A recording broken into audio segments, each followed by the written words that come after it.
Pagkamatay ng mga alagang bangus, ilang araw nang nararanasan sa Anda, Pangasinan. 125 na fish cages apektado. Yan ang tinutukan ni Russell Simorio.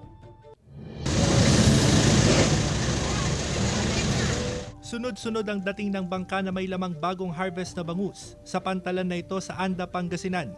Galing ito sa mga fish cage kung saan isinasagawa ang forced harvest ng bangus. Dito sa maliit na port na ito sa Anda, Pangasinan, ang dagsaan ngayon ng mga residente at ng mga dayo na naghahanap ng bangus. Pakyawan na ang bentahan dito ng bangus. Aabot sa 2,000 pesos hanggang 4,000 pesos ang presyo ng kada isang bangka na puno ng bangus at aabot sa 15 banyera ng bangus ang laman nito.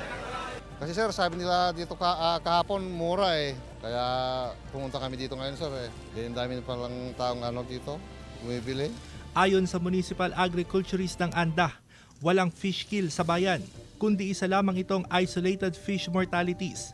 125 na fish cages malapit sa Santa Rita Tributary ang apektado.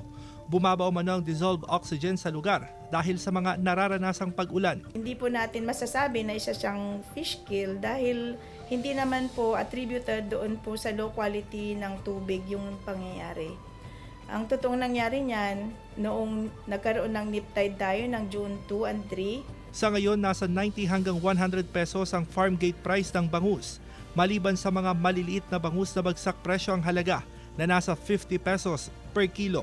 Tiniyak ng otoridad na ligtas kainin ang bangus. They are very safe for consumption kasi meron po kaming mga tao sa pantalan na nagsusupervise po nung paglalagay nila sa kanilang mga mga refrigerated van. Samantala, naglaan ang LGU ng lugar kung saan ibabaon ang mga nabulok na bangus na hindi agad naibenta habang pinag-aaralan na ang tulong na ibibigay sa mga apektadong bangus growers. Kasama si Daryl Peralta, Russell Simorio, One North Central Luzon.